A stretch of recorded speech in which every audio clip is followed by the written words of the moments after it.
How I advise my sellers in a multiple bid situation.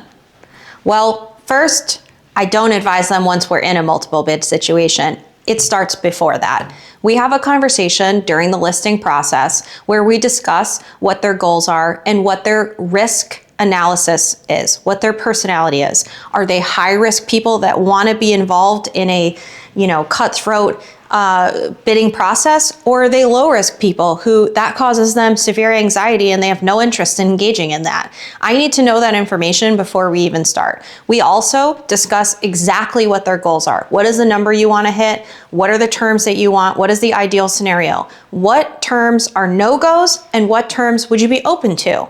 I often say to people, for example, would you sell your house furnished? And the answer is usually, oh no, we couldn't do that. And then I say, okay, well, how much would you pay? How much money would it take for someone to offer you everything, to say, I'll take everything in your house? And usually people can come up with a number. So we just talk through all the scenarios. I make sure that everything is clear. Is the dining room light excluded? Sometimes we remove those before we even list, so that all expectations of the seller are met and there's not anything that's going to happen that's going to be disappointing or shocking or, not good. I'm going to work on getting exactly what they want. Then when we go to list the property, we are very clear with the parameters that we are looking for.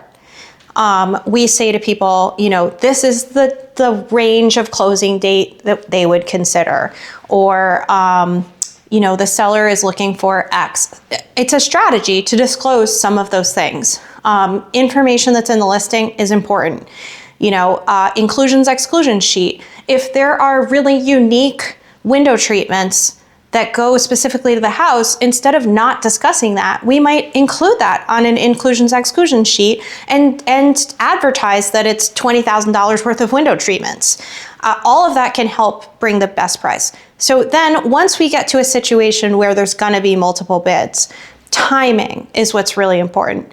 We set parameters for expectations for the buyer's agents and buyers and expectations on the seller side.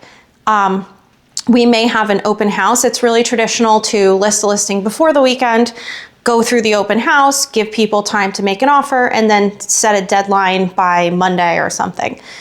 Often I discuss that ahead of time and we have a time frame of which we're aiming towards. However, not every listing needs to have a deadline for offers. I had a really successful multiple bid situation with a home that I sold recently, and we did not set a deadline. My clients were not interested in creating that chaos and a deadline. They wanted people who came early to perform and to do all the things that they were looking for. And they felt like those people deserved the chance to get the house more than the people who were at the last minute.